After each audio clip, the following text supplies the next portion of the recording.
I have to say at least a few words about how all of a sudden I started writing a memoir book without being a farmer general or ballerina. That's what I thought memoirs usually people write. It just happened that about 15 years ago, quite a bit of time, I was already in the country. I came to the United States on the eve of 1975, in other words, December 30th, 1974. So after being in the country for a good almost 20 years, something happened that I didn't expect to happen. I was invited to give a talk, on my topic, sociology of Jewish humor at the University of Albany, and after that is usually invited to dinner, and we talked with the chairman of the department and Professor Kleiman. And we just chatted, and she said, well, she came from Poland many years ago. She was Jewish. She was about 8-year-old. She remembers something about her Jewish life back in their childhood. And I also started talking to her about, I grew up in Odessa, and as many of you know, it's sort of considered to be a kind of a Jewish city, although it is not, so 10%, but the Jews are very present there in the country, in the city. And so, and I also started talking about something that I remember. And all of a sudden she said, did you notice the moment you say the word Jewish, you automatically lower your voice? I absolutely was flabbergasted. I did not suspect that that's what's going on. Remind you, almost 20 years in the country, never ever having any, even a shadow of experience similar to my Russian experience. And then I realized that this is something that I have to really examine. When, I asked myself, when the whole thing started. But then something else that happened. I was interviewed, like many newcomers, for the program Oral History of Soviet Jews. And during the interview, they asked me something about my childhood experience, my experience as a young man. And all of a sudden I felt that I have a lump in my throat, and I kind of was confused and embarrassed. But the interviewer, a great senior one of the university, said, no, don't worry. Many people I talked to have the same reaction. So at least I felt, well, that's nothing, I'm not a freak. So that's not something particular to me. Something really there, something that happens to you in your childhood, young years, stays with you forever. And after I wrote this first book, a book in Russian. And when it was published, I got a phone call from one of the readers. And her story was even more shook me up. She told me that she's in her probably mid-70s. And she said she remembered that when she was about 10-year-old, a Russian, Ukrainian boy from the courtyard building she lived, fell in love with her and brought her a bouquet of flowers. And needless to say, what does it mean for a 10-year-old girl, that kind of cycle. Anyway, in 2 hours, he came back, very angry, and said, give me the bouquet back. I didn't know that you are a kike. The woman is of our age, she's over 70, and she still remembers it and was tears in her throat. She could not forget. So in other words, this experience seems to be that something that belonged to the generation of Soviet Jews who came to this country. And I thought that since this will be a memoir not so much about me, not of me, just I'm there just by looking at things and reporting the way I remember it as a child, but it's about the whole generation of Soviet Jews who came to this country starting in the early 70s and for another 20, 25 years kept coming. But there was even more something startling. Okay, so this is the memory of that generation. And all of a sudden, just recently, I traveled to San Francisco, Jewish Community Center in San Francisco, organized a book festival. In conjunction with it, there were 20 writers who came down. A review of my book appeared in a local Jewish newspaper. And it's really something that added one more dimension to the whole story. I would read it to you for the beginning of it. About 2 days in reading Emil Draitser's Shush, Growing Up Jewish under Stalin, I caught myself doing a curious thing. Every time I took the book out in public, I would do a quick check to make sure that the book jacket faces me. away from the eyes of passers-by or fellow Starbucks habitués. I wasn't hiding the jacket, exactly. It was just that exposing the cover with its forlorn-looking, scrawny boy in a yarmulke and a post-World War II get-up of short pants and a blazer made me feel vulnerable and conspicuous, as though I were inadvertently proclaiming, "Hey, everyone, I'm Jewish." The irony was not lost on me. Here I was, living in a tolerant, diverse, multicultural Bay Area in the 21st century, and hiding a book cover that might identify me as a Jew. 30 years ago this year, my parents and I emigrated from the former Soviet Union, in large part so that this would not have to happen, so that I would not have to flinch, as my mother did for many years after coming to the United States, every time someone mentioned Jews or Judaism. Evidently, if Draitser's observation shows are to be believed, my mother's behavior was not anomalous. See, I contributed inadvertently to the peace in the family, because she thought, obviously the writer is a young journalist who came as a child, you understand, to this country. So in other words, what I see, that actually the behavior gets reproduced in the younger generation. See, it's already affected America. She obviously came as a child here. So this made me feel that probably there's more to it than just simply my own recollection. There's a larger picture to it. And I was glad to meet a few days ago my colleague, a scholar, Sam Kliger, director of Russian Jewish Community Affairs at the American Jewish Committee. He's here. Oh, here he is, right? That told me an incredible thing that I thought it has exact relevance to the subject of my book. That a survey was made through telephone calls to the greater New York area to find out how many Jews living on this territory, Russian Jews. And what happened during, as I understood him, what happened during these interviews conducted by Americans, when they called, "Is anybody Jewish there?" They got overall 220,000, if I'm not mistaken, people living in there. While in fact, more than that, much more than that, probably 350,000. Why? Because exactly the same what we're talking about. When the phone call comes in the house, people of their generation take the equation, are there any Jews there, approximately for you to understand how the word Jewish is marked in their consciousness, as if somebody is calling there and asking, are there any kites in your house? And they said, no. Understand? So in other words, here we have America, in which a large constituency who probably could easily affect in some close tie, election results, is completely off because Americans do not understand this.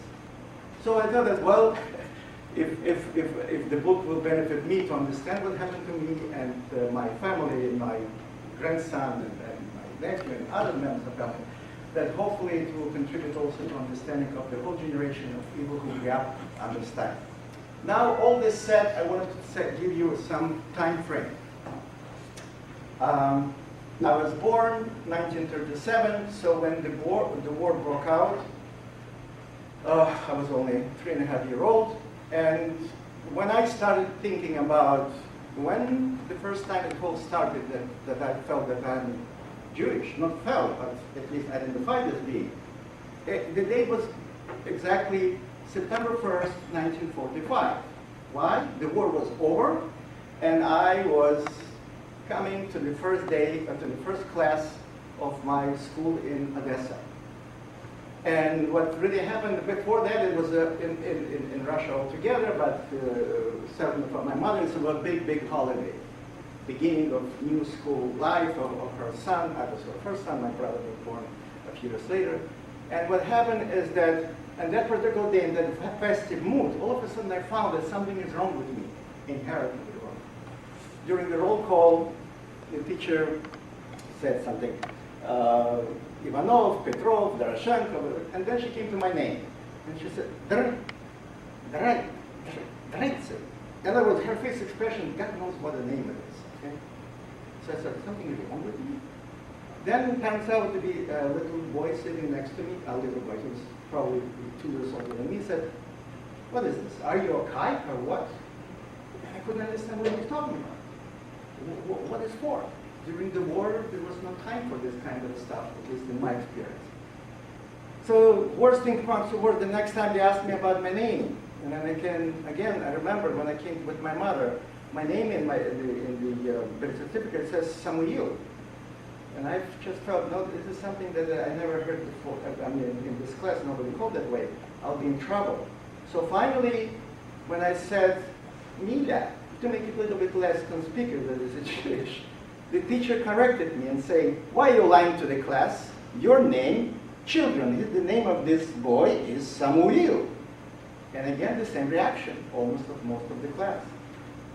So that created a sense that something is so wrong with me, and from that moment on, I started to be very sensitive about it. Needless to say that I soon found out that practically everybody in my family has the Jewish name in their passport, but they're called differently. In-house, my mother would call my father Avram. The moment they are in the street, she will call Arkady. Okay? Now, my uncle, who came from military service, Misha, everybody calls him Misha. And I see this, his passport, he was about to be registered at the local police. His passport says, and I see, Samuel? Oh my God, what does it mean? So he also, something is wrong with me. Again, something is wrong. And all other my relatives. My aunt, one of my aunts, Mama called her Dunya, wonderful Russian name. Dora sometimes, right? But I turned out that she's Boira. So in other words, I realized that I am surrounded, but my last hope was my mother. Everybody called her Sofia Vladimirovna. Very Russian first and patronymic. And then I got suspicious, and I climbed into our drawers and found her passport, and that was the end of me. Soviet boyfriend now, and I did not expect it from her that. This was the tragedy I felt, age 7, of course. So I realized that I'm surrounded by Jews, but I'm not Jewish. I'm not Jewish. I have nothing to do. I have no knowledge of language. I have no knowledge of history, no knowledge of religion, no nothing. My old books are in Russian. All our textbooks are in Russian. And I'm a Russian boy. Around me, just Jews. I don't know what's going on with that. And that kind of a denial, that kind of persisted for quite a longer time. What made it even worse, because of the sensitivity of the right after the post-war time, is that Jews were accused, again, when I'm talking about accused, that means the gossips, the talk in the town, the direct accusation that they hid during the war in Tashkent. And I said to myself, oh my God, they're right. I spent with my mother time in Tashkent without really understanding that, yes, I and my mother, but my father was at war. My uncle was at war and was killed under Kursk battle. All my other relatives were even warriors. That I could not take into account. I felt that I somehow personally are a part of it. And what I discovered when I was writing this book, talking to one of my American friends, I realized that during wartime, Stalin's emissaries started to circulate for Asia, and that's his service to the Jewish people. Nothing like that was at all. Nothing like that. First of all, as you know, for 2 weeks after the Hitler's invasion, Stalin was completely off. He was in full depression, he could not rule, he couldn't even show up and things like that. But after that, when it came, evacuation was organized for industry to support war effort. And whoever worked there, of course, the engineers, technicians, together with their equipment, were put on these trains and taken to the Central Asian Army.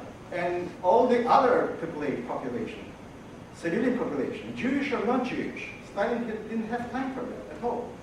So what happened to me and my mother, that we actually jumped on one of these trains that took us for several months of a horrible voyage with many stoppages and bombing. And I remember this a few years after the war was over, my mother every time would remind me about one episode, and I wanted to read you a part from the book about the episode that happened during this flight from Germany.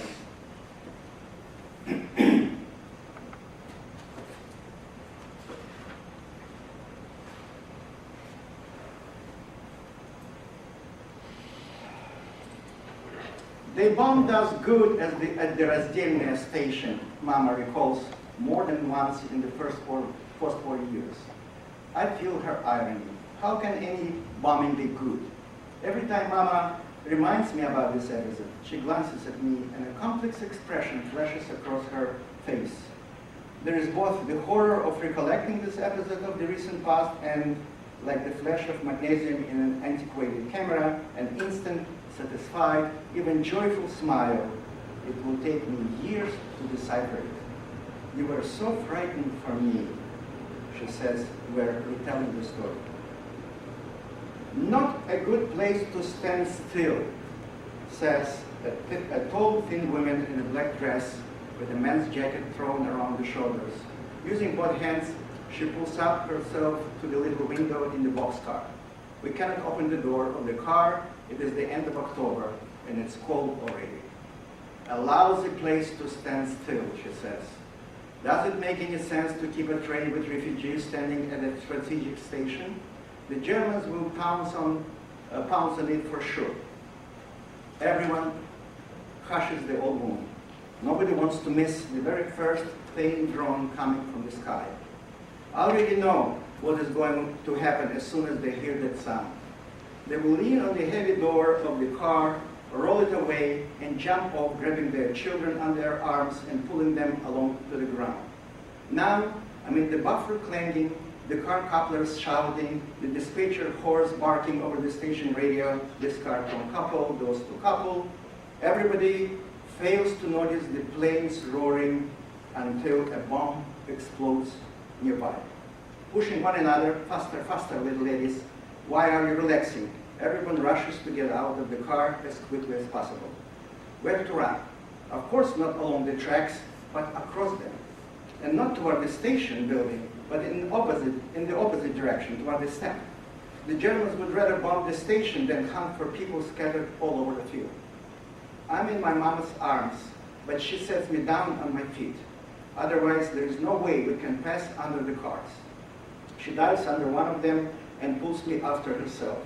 Go, go, quickly. I step over the first rail, then the second. Faster, faster. We rush under another car. Nearby, one more bomb explodes. A sudden wave of air jolts the train we're clambering under. Its wheels start rolling, but we manage to jump clear and dive under a flat car on the adjoining tracks. I move even faster than Mama. I don't have to bend over so far. Afraid to lose sight of her, I look out of the corner of my eye. Mama pushes me lightly. Run, Sonny, run. I run with all my might. I step over the rails. Sharp edges of gravel between cross ties stick into the thin soles of my sandals, worn smooth over the summer. I lost my regular shoes somewhere along the way. Well, we are ready to make our way under the last flat car, heading for a cornfield, not reaped yet. If we reach it, we are safe. Over there, we will be as hard to capture as the wind. Here, Mama screams, shortly but loudly. Ah! I look back. Horror seizes my whole being. At this moment, I'm not afraid of the howling whistle of the falling bombs anymore. What I see is a million times more terrifying. Mama holds on to her head. Blood is spurting through her fingers and flooding her face. My breath stops. I also grab my head. I shout right after Mama. I'm sure that it is my head that is punctured and my blood that is gushing. I scream with all my might. I'm afraid to look at my hands. It seems to me that they too are covered with blood. Though through my wet eyelids, semi-closed and crying, I see a wet solar ball slowly rolling over the wing of a low-flying Messerschmitt, turning in my direction. Then I see only the glass dome of the plane cabin and a German pilot in big glasses behind the steering wheel. The giant steel machine is rushing toward me. I squint in horror. I cannot move from my place. Someone among the women running by picks me up and runs with me into the cornfield. The moisture from the corn leaves sprinkles onto my face and brings me back from the shop. I shudder and shout as loud as I can. Mama, I'm here. I'm here. She's already next to me. She presses me to herself with her hands pink from blood. Everything has worked out. Mama has lost a lot of blood, but she has survived. She's just dizzy for a long time. She holds my hand firmly, and this calms me. Even now, I recall how stricken I was at the sight of Mama's blood. Then, for the first time, I realized what I have not understood before. Mama is mortal. She has blood. She can die. It takes me a few days from Mama's conversation with our travel companions to understand what has happened. She made her way under a flat car and, thinking she had cleared it already, she lifted her head too soon. An iron wedge of the flat car frame, which served as a fastener for the ropes and cables securing tanks, pierced the top of her head. But she has survived. I've been lucky again. Perhaps my mother has been right all along. I'm indeed born fortunate. So this is the episode of that obviously didn't flash in my mind at the time when I was a child that was attacked, accusing me of, being a coward, hiding in Tashkent. It came much better and actually came into only English edition of this book. In Russian, I felt that, well, this chapter I thought the Americans should know about it, at least what really happened at the time. And then I was basically facing a dilemma. I mean, I was caught between two worlds. As a child, going to school every day, being exposed to radio and the newspapers, there was no television, thank God, at that time yet. I was caught between two worlds. On one hand, I believed as a 7-year-old, whatever I was told by radio and newspapers and my school teacher and all the authorities. At the same time, at home, I heard completely different stories, completely different. I could not reconcile them. And so this kind of a conflict found only a very gradual resolution. But in the beginning, I was simply perplexed and tried to apply as much logic as I can to what happened. One of the beginning, shortly after World War II ended, in 1948, Stalin began an anti-Semitic campaign that was camouflaged, covered up as a campaign against cosmopolites. Cosmopolites. That was completely a word that I could not comprehend at that time. And in my family, however, they clearly understood what they understood. It was simply euphemism for Jews. But I tried to somehow understand, really by sheer logic, apply whatever I was told and come to my conclusion without really believing my parents. I think as a teenager, it's a typical behavior. Do we really believe what our parents tell us as we are teenagers? What do they know? And here's the how I try to assess the campaign, anti-Semitic campaign that was camouflaged as a campaign against cosmopolites. What year is this? The year is 1948, beginning of this, but it continued for another 3-4 years until it reached another wave, just to finish this wave, so to speak, another wave of, then newspapers started to publish articles in which all the crooks in the country somehow had only Jewish last names. Then it was a Jewish anti-fascist committee was arrested. Perhaps some of you don't know what this committee was all about, and I may say a few words about it. Stalin, in order to raise money for Russian military effort in the West, they organized the anti-fascist committee, that was called, that was headed by Mikhails, a very famous director and actor of a state Jewish theater that existed in Moscow before the war started. And it was this committee also probably the most distinguishing intellectuals of Jewish intellectuals took part in it, and they traveled to the United States. And they came to many prominent people came to him, and they appealed to American Jewish community and to Americans to raise money for tanks, for artillery, for Russian wherever. And they very successful. A lot of money was brought in and definitely helped the war. Now, all of a sudden, 1952, they were accused of being bourgeois nationalist spies, and they were shot with not much trial. And again, that was already 1952. And finally, it culminated in the infamous doctor's plot.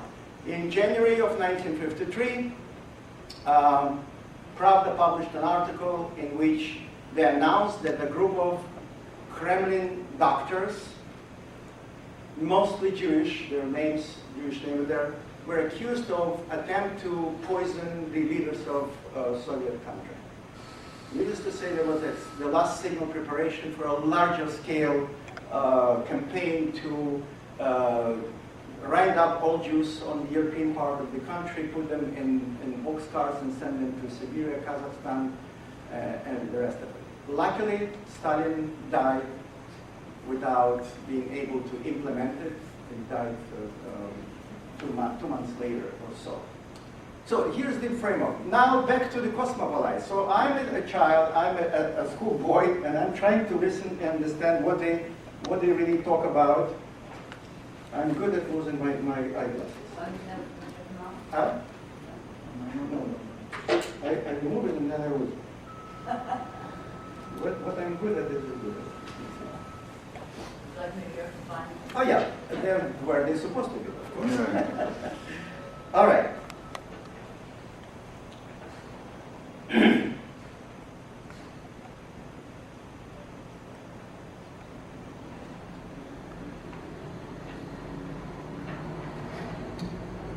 Recently, Galina Ivanovna, this is our school teacher, told us that to stress our alleged backwardness, all those cosmopolites pollute our speech with words of foreign origin.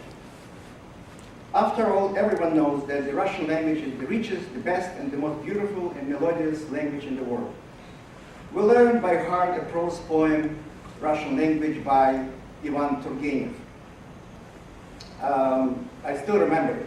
In the days of doubts, in the days of distressing thoughts about the fate of my native land, you alone are my support, help, O great, mighty, truthful, and free Russian language. Children, Galina Ivanovna says, do you remember we talked about the cosmopolites' attempt to ascribe all our inventions to foreigners? Here's another example. To make believe that it was the Americans who made the first computing machine in the world, they sneaked into our day-to-day life their word, computer. That's terribly un-Russian, isn't it? Therefore, we should call it by its right name. Электронная вычислительная машина. Electronic counting machine. Well, it's a bit too long, but it's right.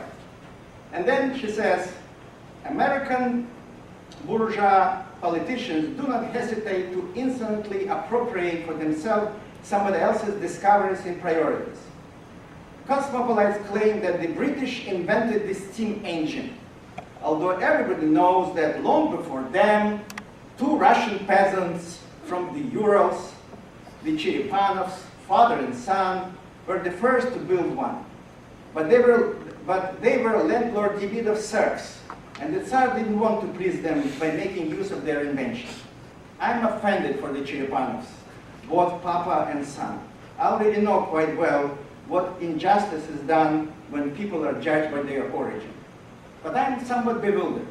Why didn't the Tsar take advantage of this remarkable invention? If he was such a scoundrel, why wouldn't he give it the name of the landlord Demidov and order the engine multiplied? Of course, it was another of the injustices so common in Tsarist times. But after all, great industrial progress could have been made. Then I caught myself. Nothing in the story about the Cherepanovs was surprising. They had explained it to us in school many times. Russian Tsars were not too bright, with the exception of Peter the Great. The Tsarist system could only drag Russia backwards. Who invented the light bulb? Galina Ivanovna asks. I knew that the true inventors of the light bulb were the Russian genius of engineer Yablachkov and his assistant Ladygin, not that smart Alec, the American Edison. He stole his bulb from them. It was that simple. I tried to imagine for myself how this happened. The slippery character Edison arrived in Russia, disguised himself as Comrade Lenin, Vladimir Ilyich, and hiding from police before the storming of the Winter Palace in the film Lenin in October. He put on somebody else's coat, a cap, a felt mustache, and bandaged his cheek as if he had a gunboy. For a minute I lost myself in thought. Why would Edison need to mask himself if he hadn't invented anything and nobody knew his face anyway? But then I brushed aside this objection. Now in the depth of the night, through the first floor window, this shady character Edison made his way to Yablachkov's laboratory, grabbed the bulb from the table, pushed it into his pocket, and rushed back to the border and then to his America. Here again, I paused to wonder why, while Yablachkov slept, his assistant Ladygin didn't guard their bulb. But then I figured that maybe he had a stomachache or that night, or a toothache, or something like this. In fairness, the bulb should be named after Yablachkov. I stand up with the answer to the teacher's question. Yablachkov. Sit down, Draitser. Excellent, Galina Ivanovna says. Children, and who invented the radio and telegraph? Alexander Popov.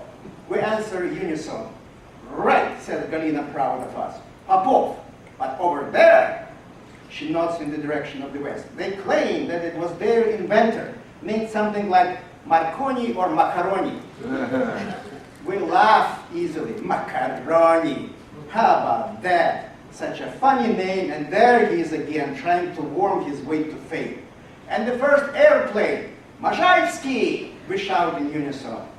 And we put them in their place, all those Western inventors who have the goal to challenge our supremacy. So this is the scene, as you understand, how you try to know the curve. And if somebody, I know some people, some Americans I talked to, they believe that the Iron Curtain was kind of a metaphor. It was not. It was curtain and it was iron. We knew nothing. Mind you that this all what takes place was before radio, Voice of America, or BBC, or later Israeli radio was able to, started to be into the Soviet Union, we were able to listen. So before that we were completely cut off from the world. We knew absolutely nothing. So that's why for a long time it was kind of you would, as a boy, you try to resist your parents, as a teenager, but try not to believe them, try to this, but things don't come together, don't match. And this inner struggle actually comes to some point in which I believe I would call this episode that happened at a tipping point, after which I sort of realized that, well, whether I want it or not, I'm Jewish and there is no truth. And this comes to the episode again that I have to be set up because it's hard to imagine, but in the Soviet Union, in order to, again, the official explanation was, in order not to feed into bourgeois nationalist ideology, they forbade to sell matzah in the stores of Odessa during Passover. Needless to say, before that, even we couldn't think about it. So, and here is that day. It takes place around 1950. My mother tells me one day that I should go to bed early because Mama can't imagine how we could have Passover without matzah. She's ready to get her hands on it, whatever it will take. One evening that she announces that I'm to go to bed early. I will have to get up very early in the next morning. Why? I need your help. What kind of a help? Why help? I begin to moan. I don't like to get up early. I'm hopelessly heavy sleeper. You're going to Peresit with me. Peresit, I whine. That's all out the way out in the boonies. Boonies or no boonies. It makes no difference. We need to go there to get matzah. Why do we have to go so far away? Ask them that, Mama says, nodding her head in the direction of the window. If they sold matzah in the stores the way they did before the war, we wouldn't have to schlep all the way to the other side of the city. I already know who Mama has in mind. In her speech, the pronoun they has two meanings, depending on the context. They are either Russians or the Soviet power. Often, it is hard for me to grasp the difference between them. I keep quiet. It isn't easy to argue with Mama or to change her mind. Her point of reference is always before the war, which I cannot take issue with. I don't remember what it was like before the war. Then I only had time to be born and learn how to walk. Everything else in my life began after, when the war had already begun. I sighed. There's nothing I can do.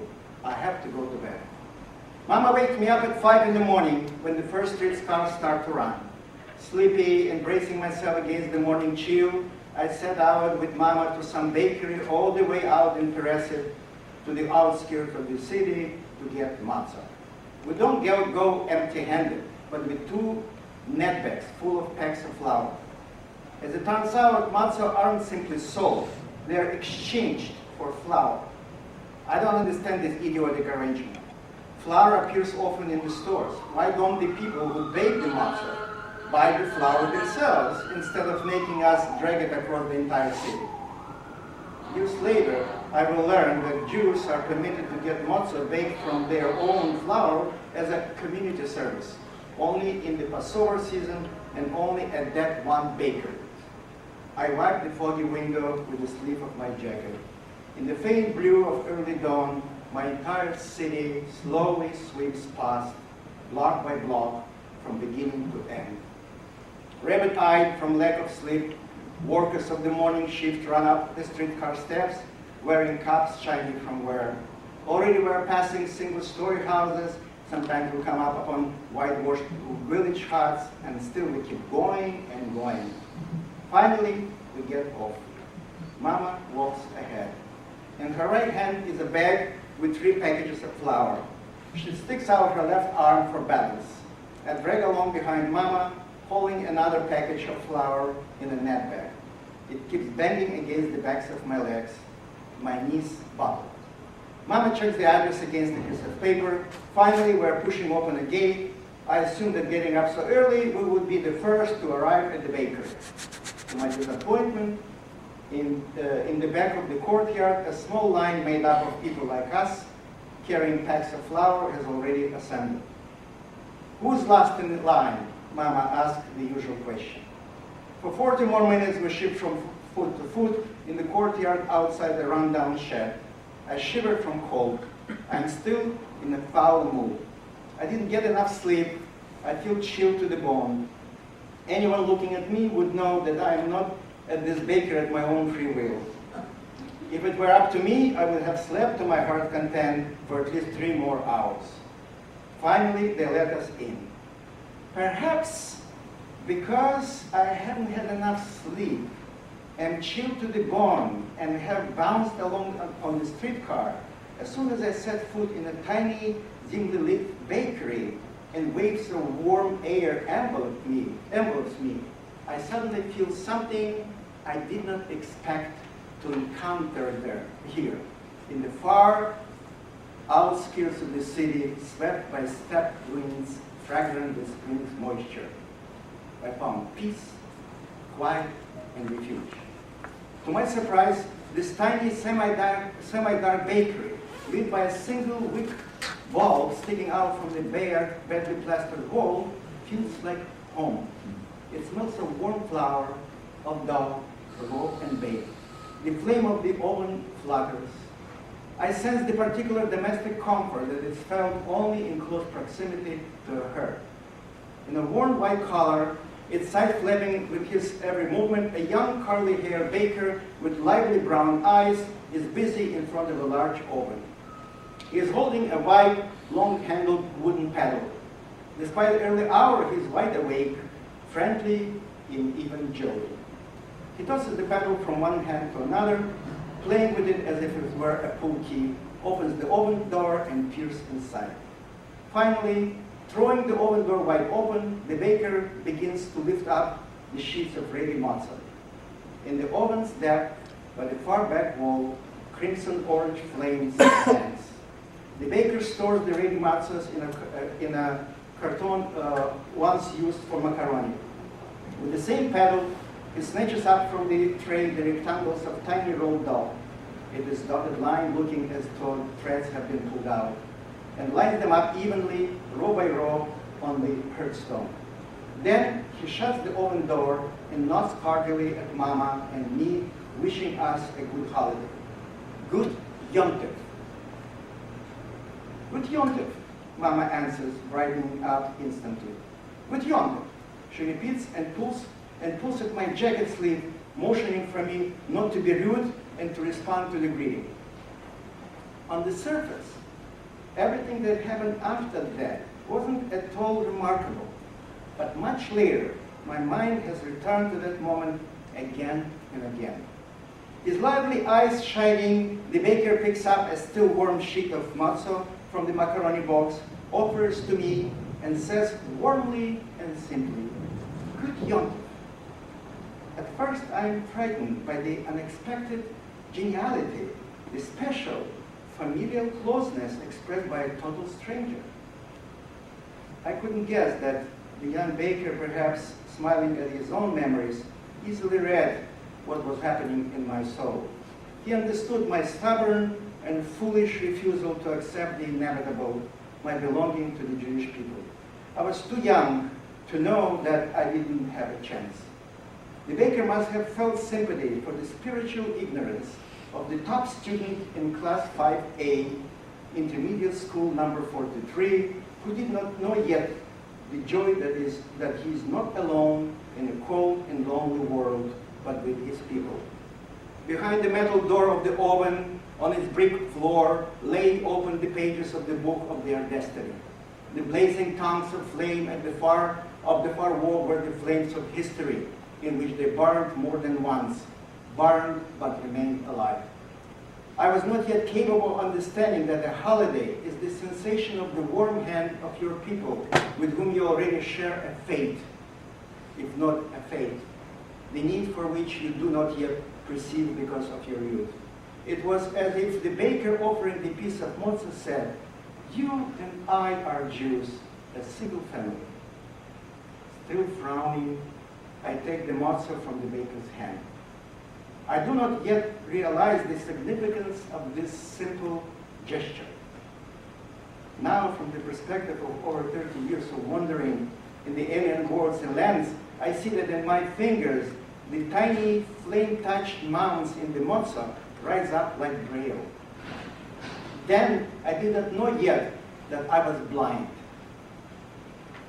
I did not yet understand that what I held in my hands was the Bible for the illiterate, the history of the suffering of my people abridged for the uninitiated. I didn't understand that by accepting the matzah from the hands of another Jew, I took the first step of my private Passover, my own exodus, my own private flight toward freedom.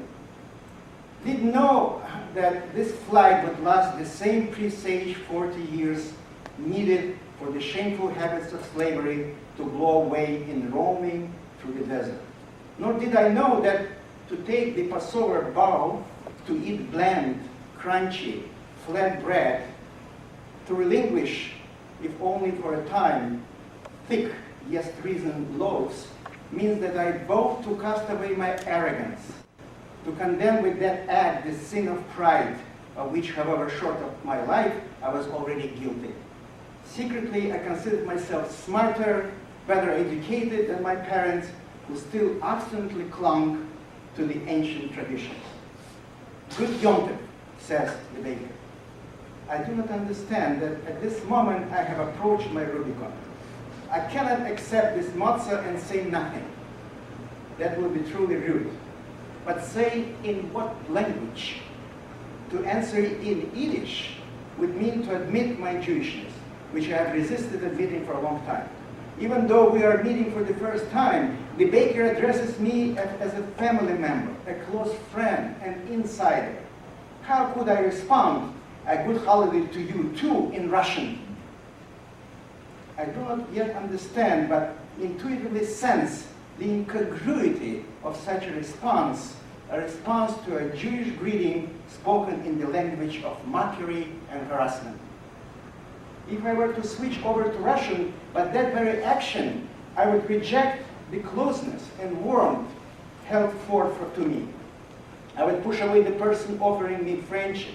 It would be the same as, no worse than, hiding my hand behind my back or shoving it in my pocket if he extended his own hand to shake it. I take the matzah from the baker's hand. My fingers are tense. The matzah breaks between them. I have yet to learn that other human values are equal brittle. Freedom, trust, friendship, love, life itself. One awkward move can sometimes be enough to destroy them. Good Yom Tov. Overcoming myself, I finally say under my breath. Thank you.